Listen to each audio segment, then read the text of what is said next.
Welcome to the Trend Detection Podcast, powered by Siemens. And now your host, Niall Sullivan. Hello, and welcome to this episode of the Trend Detection Podcast.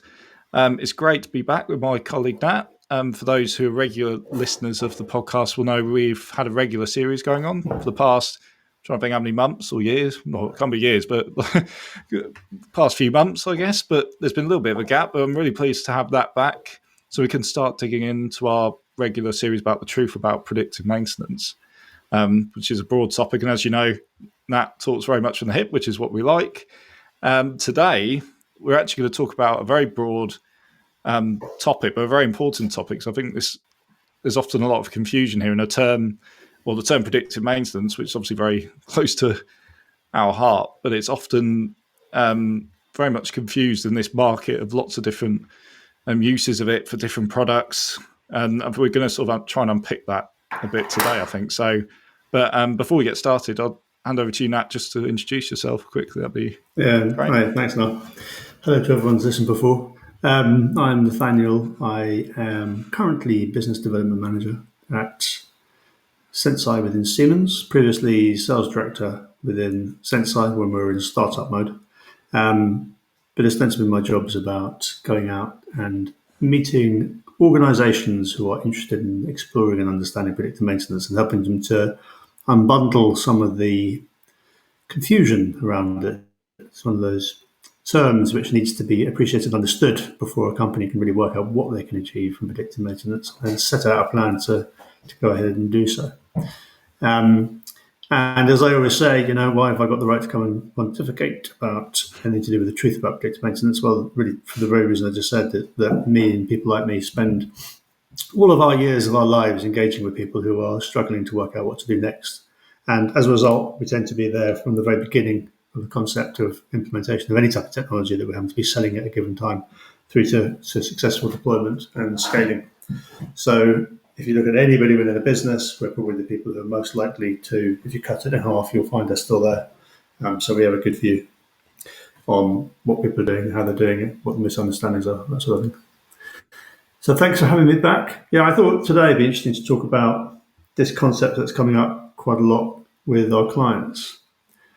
There tends to be an epiphany that clients go through where they realise, we probably try and tell them this in situations like this, but people don't listen until the context is right. They have an epiphany when they realise that predictive maintenance or condition monitoring or whatever you want to talk about, describe it as, is not a technology, it's a methodology. They might describe, I was saying it before, the idea that predictive maintenance is not ... and sort of people who are a bit more expansive of mind might call it an ideology or whatever. But the point is, when people first start discussing predictive maintenance, they will typically think about a piece of technology. What they discover is that they are reviewing, assessing, trying to understand and implement and use a methodology. We happen to sell a piece of technology that underpins those efforts. But the stuff that we do really well is the stuff which is not the technology, it's the implementation and the coordination and the communication and the education and getting people to learn how to make decisions. So that's what I think we can discuss today. How do you help people break out that mode quickly? How do you give the technology part of it the respect it's due? If you're going to talk to a Senseye within Siemens, you have to understand how our technology is configured, how it works, and to understand why we've been successful and why we can help clients. But you need to move very quickly on from that to talk about how you're going to run a project that looks at the really important stuff, which is everything that happens after the technology. That was a really interesting way you put that, actually, how you sort of mixed it up there. Like we're a technology, but we actually have a lot of expertise on the other side, the cultural side of it as well. So yeah. I can see why that's a slightly confusing picture for clients, right? So it's like you're a technology buyer, we're buying technology. What would you know about the cultural side of it? I guess would be an obvious question to someone completely new to all this and wondering what's happening. Okay, well, that's a good question. I worry sometimes about using the word cultural because it's got all sorts of connotations. I guess what we're talking about is the behavioural change towards getting people to use a system versus not using it. But then it's not binary. It's about all the great things you can do and the complex things you can do once you've started using a system. So it's that stuff that we have to become experts at learning how to affect and change and measure and understand what status quo and where it needs to get to. And for people who don't see why that might be, this is the epiphany they need to go through. It's not technology, it's that behavioural stuff. And why? Well, the technology is the easy bit. Easy in inverted commas. We've created it. It exists. Our platform is very, very good at doing stuff that you don't need to worry about and raising cases, which we talk about as being predictive maintenance cases. All the stuff that we need to be really good at getting companies to learn how to do is how to take that information off the platform and assimilate it into their stand-ups, their conversations, or their decision-making processes so that they get benefit from it. And the two things are necessarily very different. A piece of technology, an iPhone is an iPhone. The things that you do in the iPhone, the behavioural stuff is very different. If you wanted to, this isn't a very good analogy, but as soon as I mentioned the iPhone that's in front of me, if you wanted to test the capabilities of a new karaoke application for your iPhone, you wouldn't test that by going and looking at the way the iPhone's built. You don't care about that. You just assume that it works. It's the stuff that you do behaviourally with the outcome of it that manifests. As I said, it's not a very good analogy, but the important stuff is how people react to our cases, not the technology. And this harks back to some of the conversations we've had before, but I still find it astonishing how people want to run a predictive maintenance project, which they know is about maintenance practices and they know is about outcomes. So they want to have less downtime. They want to have less unplanned downtime and better maintenance interventions. And those two things are about activities. And yet they still want to test the process by doing a small experiment to see if the technology works, which doesn't make any sense because you can prove the technology works, but then you don't know anything. You still have no idea whether or not it'll be used in your environment, how it'll be used, how effective it'll be. They're two completely different things. It's like, I better analogy than the iPhone. It's like testing a tennis racket when what you want to work out is whether you'd enjoy being a member of a club. They're not the same thing. But it's very difficult to get people to the point of understanding that because one thing is easy to describe and measure and build a project around. But it's our job, Niall, to convince people that they need to, if they want to test, if they want to assess whether predictive maintenance is something for them, they have to understand that it is a methodology and not a technology. Assume the technology works, go and speak to another client, test the methodology, test how it works in your environment, what's the uptake, what are the changes you need to make. Because you might fail outright. You might discover that your maintenance teams are not in a position to, that maybe the way that they work is very low level. They don't have a good understanding of their assets. They don't make intelligent decisions. Maybe they just follow rules. That's applicable in some circumstances, but they wouldn't be ripe for a predictive maintenance project. So that's something you need to assess, not the technology. So you need to describe a way of thinking, what are the things that might not work? What are the things we want out of it from a behavioural point of view? I guess that's why workshops, we call them scoping sort of workshops, focus on outcomes, primarily for that reason, right? So the mind's Correct. fixed in that area. And I know we've talked before on these podcasts about the technology side. I don't know whether things like AI, machine learning, and those terms being thrown around sort of have complicated the view and make people more interested in what's behind the technology. When, like you said, it doesn't really matter at the end of the day. It's quite a logical thing. It's like, well, it doesn't matter what's happening in the background as long as it produces the results you want it to produce, right? Yeah, absolutely. People are rightly interested in AI, but you don't need to become an expert in that to use a predictive maintenance platform any more than you do to use a mobile phone or a tennis racket. Tennis rackets could be interesting in how they're made, but it doesn't help you use it.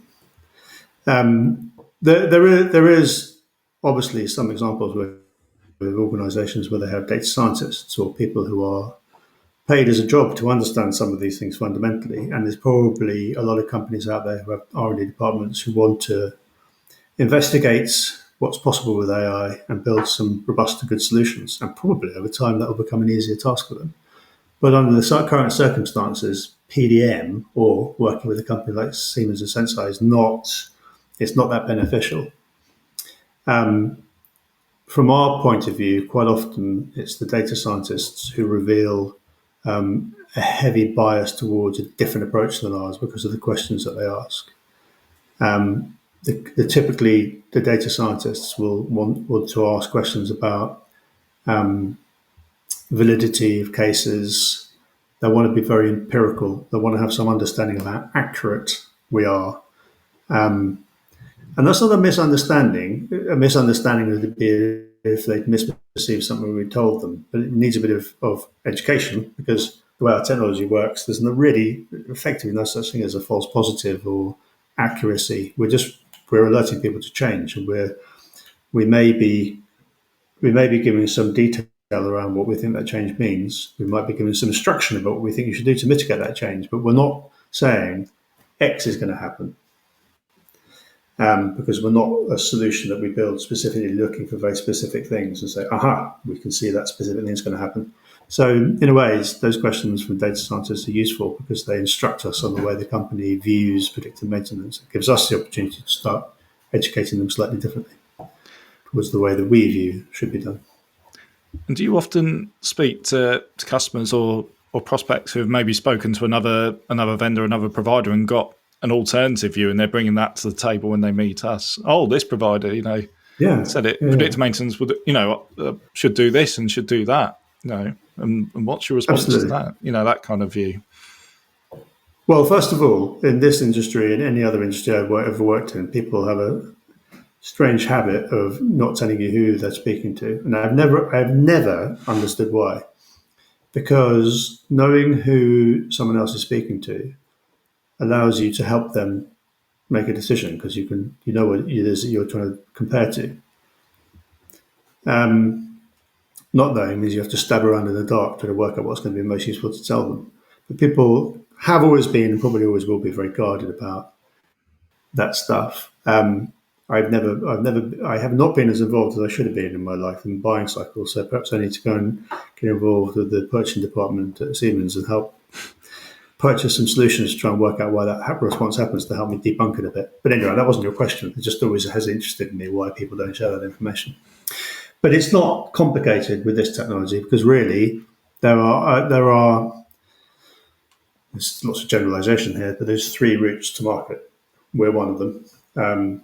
There's the idea, so there's taking lots of data scientists and lots of data and trying to build something you can throw data into and ask it to predict the future. Now, one day maybe that'll be possible. Currently, it's not.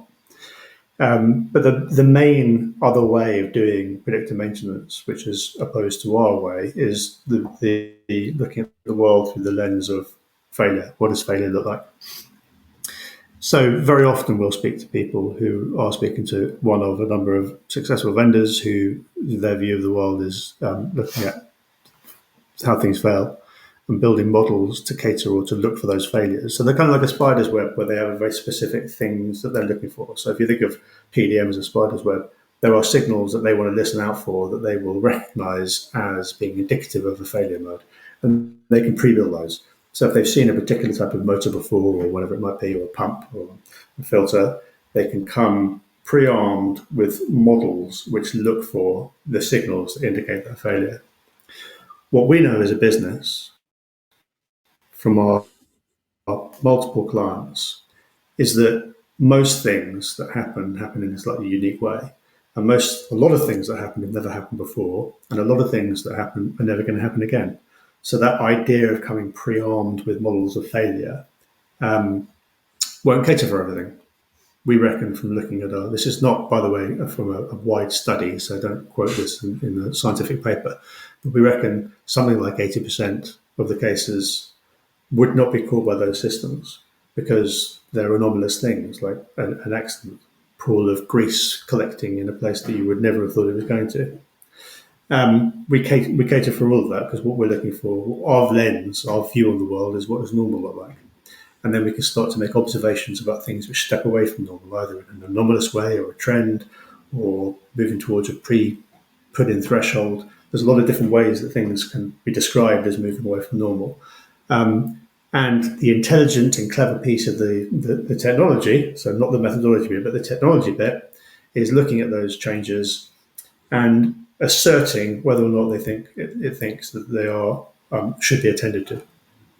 Does it need attention? So we have this sort of changing attention index, as opposed to saying, yes, we think X is happening. So I'm giving a rather waffly answer to your question, but people come to meetings and will have a view of the world which is very much set with the ideology that you should have measurable, empirically measurable, accurate cases saying that X will happen. Our view is fantastic, really useful if X is going to happen. But what about all the rest of the alphabet? I'll scrap that bit from the recording. What about all the other things that can happen? A to Y. You need to cater for all of those. It's a bit like the immune system, the view that others take is that here is a jab that caters for COVID, but what about flu, and what about X, and what about Z? So if we were an immune system, we're looking out for anything. We're looking out for any kind of antigen that appears within your system. Some of them we'll know about, some we won't, but we will raise your attention. Whereas the opposite view is only looking for a set of known diseases. Yeah, and I guess that's interesting, because the other thing I guess people want is, they want that early warning sign or early indications, but in time, and if you go, as cases are open, the fix is made, then they're closed, that builds up sort of a history and a backlog as well that can be, and if you only have that one, like I say, that if you want to call it a silver bullet, rather than the whole journey that asset's been on with all those little, surely that's a lot more important to say all these different changes and indications, that one was right, that one was because of this, and it's all captured there as well. Yeah. I think that's quite powerful. Yeah. So you've got the whole story of one asset, which anyone potentially within an organisation, you can even compare asset here to asset here. What's similar age? How have they been behaving? You're right. So rather than sitting and waiting to see, exactly. You're not saying did X, Y, and Z happen to this asset. You're saying what did happen to this asset. Yeah. Yes. And can we compare those changes? Can we compare that drift? Is that the same across all fleet of assets, or different? Yeah, it's like saying the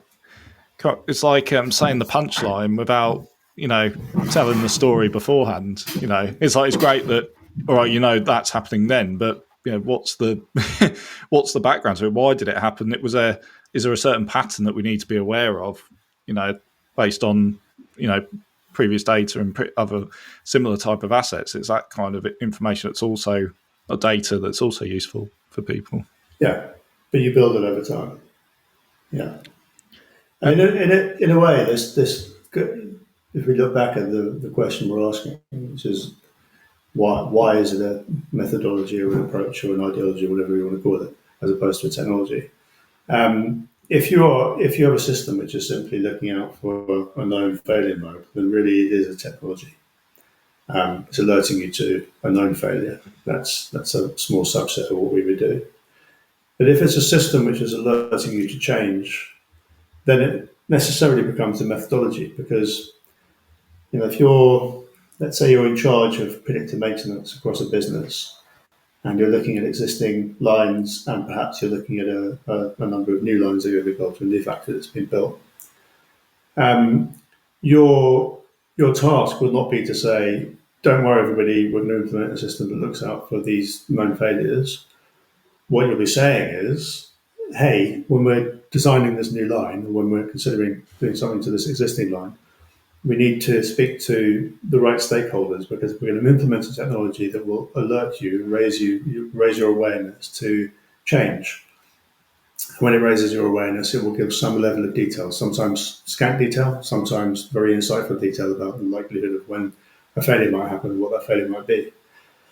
But a distribution of information, and that technology sits there doing that. What's important is how you use that information. So that individual is tasked across the business of being the main stakeholder for predictive maintenance needs to take the maintenance team and help them to understand how to read that information, what they should do with it, which meetings they should take it to, where to filter it into their decision-making process. What does it replace now? If you're doing some walking around, taking measurements, and then peering at the data from measurements to think about condition indicators, you won't need to do that anymore. But the other things that it augments. So you might have already a fairly complex system of things that you do in your stand-ups to try and decide what positive actions you should take in your next set of interventions.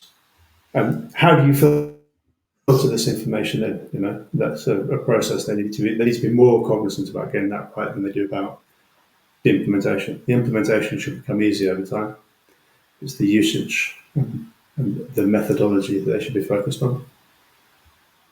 I hadn't thought of this from this point of view. That is interesting, because if you're other vendors that we sell against in this environment won't be talking about that process, because they're very much more about, they will necessarily be much more about saying, don't worry, we'll raise an alert if X is going to fail in a particular way, which is totally different consideration. I guess, the theme of, I guess, what you're saying is, and we talk about it a lot again, is about sort of the human element of PDM as well. Because again, the fact, again, if you focus on technology, it's like, human input is less required because you've got this technology. But aside from the feedback loop, which again is mentioned quite a lot, but to actually implement a methodology, to implement a methodology, you need people, right? I think that's what we're sort of saying here. It's if we look at it as a methodology, it's about people and adjusting and user feedback. Yeah, I often hark back to that example of the chap. There was a chap that me and young Jack needed to speak to, and he repeatedly didn't come to meetings. And then one day we were on site at Client X, and we happened to meet him, but we didn't notice him because he walked through a door and he was wearing full, I don't know how you describe it, but a full fire outfit, sort of shiny silver with a big hat, with a glass face mask and big gloves. And there was that aha moment. Of course he's not coming to the meetings, he's doing his job. He's maintaining machines in a really, really difficult environment. Probably not all the time, but on some days, and probably on an ad hoc, unplanned basis. And we realised that it didn't matter if we talked about our brilliant integration with Microsoft Teams or our fancy new GUI that allowed them to drill down rapidly to where they were geographically. He's not going to do any of that. He's wearing gloves that mean he probably couldn't open his laptop, let alone do finicky stuff. So our job then became much more about working out how, working with the business, we could as rapidly as possible get interesting and important cases that have been raised to get out of our system, off a laptop, and into the environment where he was going to see them, written large on a whiteboard, in a room for discussion, so he could have his helmet under his arm and talk to the right people and make decisions based on the information. So that the behaviour and the methodology becomes much more important than the technology. It doesn't matter in the book. The technology is just sitting there doing its job. What's really important is how it's used. And he was a great example of that. And yet we wouldn't learn that. It was by chance we learned that. Yeah, exactly. We have to now assume sorry. That's all right. No, I was just going to say that's the best way to learn, isn't it? When it's a bit of a surprise like that. The point I was going to sort of press on then was, and it's gone from my mind, so I might have to edit this bit out. So my mind's gone blank. I have to come back. What was it? You were talking about being on site. Oh, there was something I was thinking.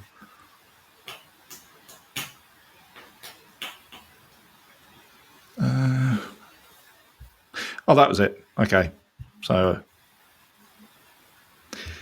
and you yeah, cut.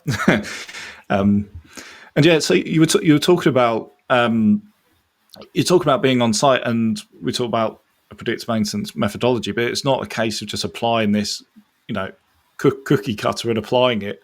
I guess it's also about adaptability to how your example there of that person who's out there doing his job, but it's about adapting to sort of existing processes and things like that as well. It's not just one size fits all approach, I guess.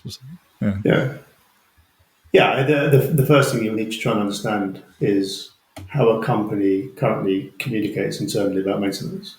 You can talk to them about their current maintenance approach, and as a vendor, we probably try and overly fit people into boxes about, they have a preventative approach, but of course they can have a smorgasbord of different things that they do.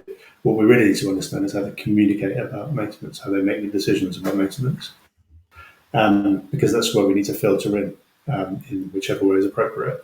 So the example of the client I just gave you with the man in the outfit, what we learned was that they have their own homegrown platform for asset maintenance that people trust and use and log into. So that's the natural home for our information.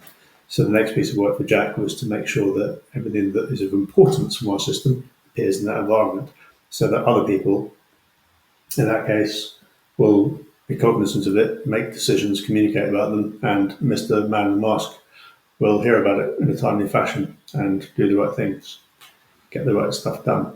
But you don't know that. You won't know about those things unless A, you ask, and B, you say why you're asking, because people won't naturally assume that it's more than just technology. So you need to go through this education process of explaining that you need to help them to understand how to filter this stuff in so they can use it successfully. They need to know that in order to share enough for us to be able to see where the pitfalls are and where the opportunities are. Yeah, so it's more beyond what's coming into the app, what can you see in the app, but is it actually having a real positive effect on that person there who's just walked through with his his hard hat and is on the site. That's the flip side of the question that possibly isn't considered enough, right? Yeah. I mean, there is that example, isn't there, of the company Y in Asia, where there was a total misunderstanding that if we implemented our technology, that several things would happen. That their OEE would go up. As if by magic, that we would implement our solution and positive things would start to happen in their production environment. That they were totally missing out the bit in the middle where they had to do something based on the outcomes from our application. But you can never blame a client for a misunderstanding, that sort of thing. You have to think, well, that's what they perceived from our communication.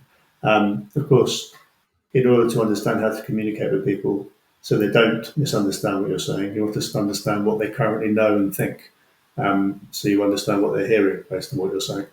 Probably let's not get too deep into the psychology of how we communicate and how it's understood. But in that instance, we were at fault for letting an organisation think that there was going to be some outcome that didn't require their input. And that's probably because they fundamentally believed it was a technology that achieved an outcome as opposed to a methodology underpinned by a technology that achieved an outcome. So that's actually quite a good way of describing it.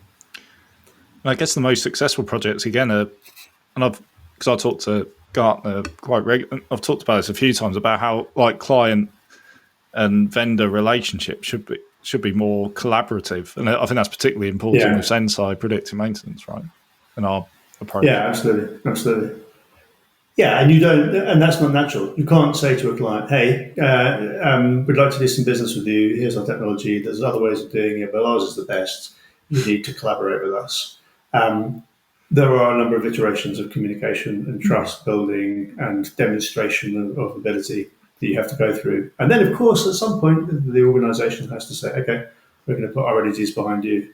But it has to be a collaboration for everybody on our side, for every Jack and Rebecca and Chris and Gang and the CS team globally across Siemens, for every one of them involved in the delivery, there has to be just as many excited and involved and vested individuals on the client side who are not in watch and see mode, who get stuck in mode, who understand the benefits to them individually, personally, and at a company level. So that stuff all has to be understood, ingrained, dictated, put into the project, so that it's a good measure of that is if it's exciting to turn up to the steering meetings.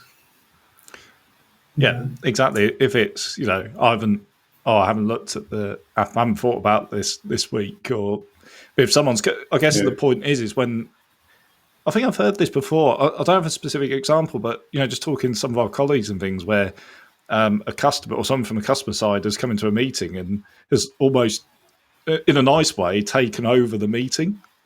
It's almost like answering all the questions and stuff. And it's like, it might be one of yours. Yeah, I think we discussed this before. So there is that kind of magical moment when that if you handed a notice in and went and did something else, and there was no one around to manage a project, it has a life of its own now. The client's taken over. You're not a hindrance, but you're not necessary. Maybe there's some scaffolding in place that you've put, but fundamentally the client now owns the thing. And you normally see that's happened when there's an individual who become Senseye within their business, and they start saying things you've heard yourself say before. That's a really good moment. It's not a moment to walk away though, because one of the challenges with that is that this is a really subtle point and quite complicated to consider when you're working with an organisation. You need to help them to not become one of us and then viewing their company in the same way that we have. You need to find a way of them staying on their company side and being a voice within it and disseminating knowledge and information about predictive maintenance. What I mean by that is that we're talking to client X.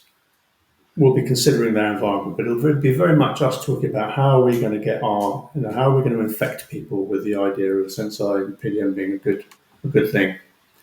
And when you infect people successfully, you don't want them to kind of join you in this camp over here. I'm just saying the same thing because I don't know how else to describe it. But you don't want them to become one of you in a closed team who are looking out and viewing their organisation. You want them to stay in their organisation conceptually and be somebody who is communicating about and I'm not saying they're going to come and join us in the company, but you don't want them to turn around and see the same communication issues and challenges. You want them to be the resolution to them by remaining on that side and being infectious in that way. You need to work on how I describe that. I know what I mean. Yeah. No, I understand what you mean. It's a careful balance, but I think once you get that right, and again, it's back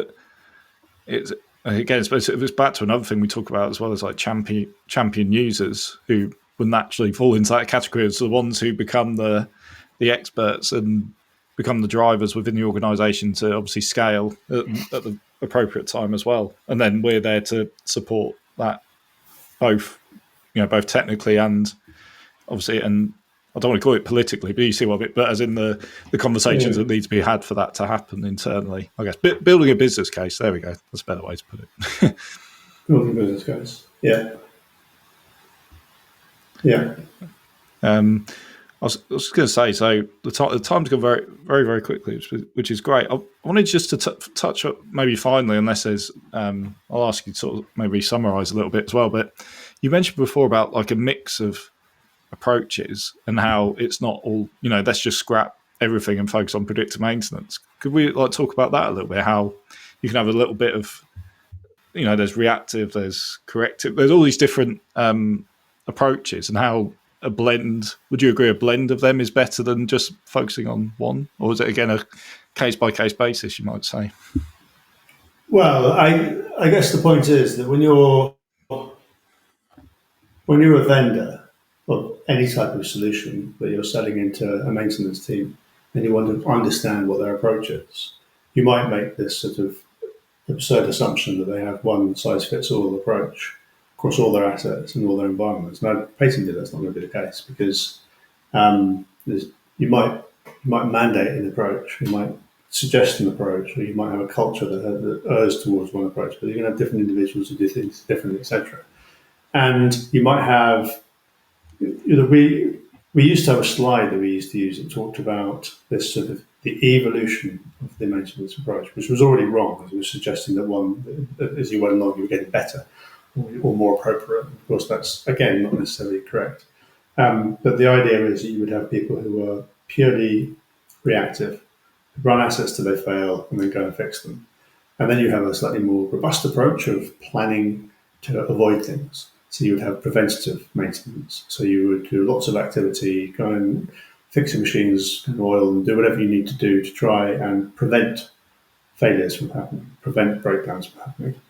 And then you would move into condition-based maintenance, which is you monitor the condition of your machines by some method, and you take that information and you make decisions based on the condition about how to maintain them. But that's based on their condition now. So you've got reactive, preventative, reacting to knowledge about your machines as they are now, and then we sit in the next bit, which is you're not preventing based on the condition now, you're preventing based on a prediction of what the condition might be. Predictive maintenance is based on condition information as well. It's just using that information instead of saying, well, we know what the machine is like now. It's using that data to say, we think we can tell you what the machine is going to be like in the future. Do we detect a failure coming? Is change occurring to it that merits attention? And then the next stage is prognostics, which is not just intimating that change may happen, but saying what that change is and talking about remaining useful life, and prognostics.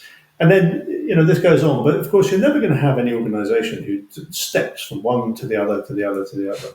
You're going to have a different, there's some assets you're going to run to failure and then fix. Because A, may not be that problematic when they fail, and B, may not be that costly. There may be some core assets which you have a totally neurotic approach to and have spent huge amounts of money and can never afford to have them fail.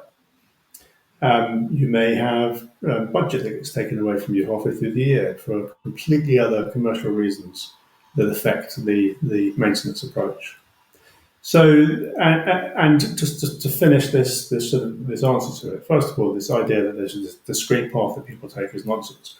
But secondly, and as important, a lot of the people we engage with think, probably because of the way companies market this approach, that they can indeed step away from their current process and become these predictive maintenance monsters who just do predictive maintenance and that they eat, sleep and breathe predictive maintenance. And again, that's an unhelpful vision, because then they buy technology and think this thing is going to happen. Of course, it's not. Why would it? It is just more information to help them make better decisions. So Mr. Man in the Mask is not going to change his overall approach and behaviour. Mr. Man in the Mask is going to be the recipient of better decisions, better informed decisions. So when the asset that he's all dressed up to go and deal with, he may have previously done a lot of preventative stuff. He may now change the things that he does based on better insight to the health of that asset. Or he may go and do something radical because he's discovered through conversation with the decision makers, based on the information that we gave through the tool, that something is afoot and that he needs to do something to avert whatever it is that's afoot. But it's not this total change, this total step change where everybody starts wearing a new outfit, a new hat, and doesn't do the things they were doing before. As people learn to trust our system, and if they implement it fully across the balance of an environment, then you will see an overall change, because people will, if you think for every, this is an incorrect statement, but say you have 100 assets and cases on 5 of them, then clearly you've got better control over those 5 than you did previously when you didn't have cases. But the other 95, there are no cases. If you trust Senseye technology and you understand that it indicates change where there's change and no change where there is no change, then perhaps you can take a better set of decisions also about the preventative maintenance you do. Turn it down a bit, spread out the period between interventions more, make better use of the maintenance person's time. So it will, over time, as people trust the system, change some of the methodology and ideology. But it's not, you don't go from X to predictive maintenance. So it's okay, so let's refine the opening statement. Predictive maintenance is not a technology, it's a strand of methodology that sits amongst your incumbent processes and makes them better. Nice way to put it. I mean, the analogy I've interviewed someone from one of our customers, aptly named James Bond, but not our crime fighting person, secret agent, but a maintenance person from one of our customers who talked about Senseye amongst other, all those other different methodologies of things. It's like a toolbox. When he looks at a problem, he goes, "What's in my toolbox?" And like you said, it's there to help build. Is it to enhance decision making? You can add different layers on and have different angles on things, and it's, I guess, another thing. It's about those small incremental changes. Like I said, it's not removing preventative maintenance, but it's making it more efficient or doing it less or whatever. So it's actually enhancing other areas as well, not rather than completely wiping it out. Yeah, exactly. Yeah. So just to finish, I wanted to finish on a question. So putting yourself, you said earlier on that you wanted to put yourself in the shoes of someone in a buying cycle. So maybe you could think about this a little bit in this context, because I wanted to finish on the questions that people should ask a vendor about predictive maintenance. So what questions should they ask to gauge whether a vendor understands predictive maintenance and what's involved? I don't know how many questions, 3 questions, 5 questions. However, how many you've got up your sleeve will be fine. But just so they can peel underneath and they're not just saying, "Oh, we do predictive maintenance." So how can they dig beneath the surface, I guess? So that's a great question to hijack me with the closing doors. I think they should ask for guidance on how to put in place a really robust set of KPIs that they can use, or measures to use to assess in the first deployment and ongoing the value and success of a predictive maintenance solution. And that those measures, but they should then shut up and listen to what the vendor says, because it'll be telling if the vendor wants to measure it by the successful prediction of a failure, or because it's not technology, it's about methodology. So there should be a whole raft of suggestions that come back that are about the different phases and stages of engagement, from asset selection, integration, project methodology, training, implementation, cases per week, how they reacted to capturing that data, the reporting internally and externally, lots of things. And if there's a really healthy set of things that they're instructed to try and include, and some suggestions for those measures, then it would probably be a strong indicator that company knows what they're talking about and what they're doing. Well, they could also inquire about, they could ask a trick question: how many months would it take us until we are only doing predictive maintenance as an approach? Because any answer to that question other than that won't happen, it would be the wrong answer. But my job is not to trick other vendors. My job is to make sure people understand that we're the best way of doing it, which is why I work here, because we are. Yeah, well said. And I mean, it's also about telling the truth, right? Because by telling porkies early on in the process is only going to make more pain for vendor and customer. And obviously, customer being very important, but it doesn't help. Well, that's a really interesting. That's an interesting point there. Okay, so we speak and people hear stuff. We write stuff down and people read it. And what people understand is almost all the time when you're speaking, what people understand is slightly different from what you said. Well, do you remember when we talked about Gong, which is our system that records our calls? I have always enjoyed using it because I'm horribly aware of the fact that I never say what I thought I'd said. So as the very first point, when I go and listen to those recordings, the things that I have said, the things that I come away saying, guess what I said, I am never correct. Equally, so therefore, I don't know what I told the client unless I can go back and listen to it. Secondly, the way that the client perceives what I said would be slightly different. And then what they decide on based on that. So by the time you're kind of 4 steps away, the impact of what you say is 4 steps away from in my case, what I think I said. Now, maybe I'm an outlier in this, maybe I'm punishing myself too much, or maybe I'm really bad at communicating. I hope not. But it seems like that the responsibility is not to not lie to the client; it's to make sure that they're not mishearing in a really deleterious way what it is you're saying. So you don't end up in a situation with a client who thinks that they're going to turn the on button and their OEE is going to go up. So that example, I never lied. I never said that to a client. Nobody in the business did, but that's what they perceived, and that was our fault. So there's a responsibility to make sure, not that you tell the truth, but the right stuff is understood, appreciated, and acted on. Yeah, no, that's good. Yeah, so a very interesting point, a good nuance, because it's easy, especially thinking about from a vendor perspective, talking in our language or whatever, or using our terms, that they're just automatically understood and taken on board. But you're right, you have to, that's why you have to have that conversation with the customer in collaboration. Yeah. In fact, there's something I do know. We never do this. I think we should periodically stop our clients and say, "Stop. What do you think we sell?" Yeah. Just do a quick satellite check to make sure that they really understood everything we've been explaining. No, exactly. One to take away, but no, I think that's been a really good conversation. That good to have you back on the podcast again. I have to do another one soon. Nice to hear. And we did with no preparation really either. So told you it'd all work out in the end. So it was good. But it was. It's an interesting topic, and I'm sure it will come back into our conversations in future. So look out for that. Definitely. But yeah, thank you again, Nat, for joining us today. Thank you everyone for listening out there, and we'll see you on the next episode. Speak to you soon. Take care. Bye. Bye.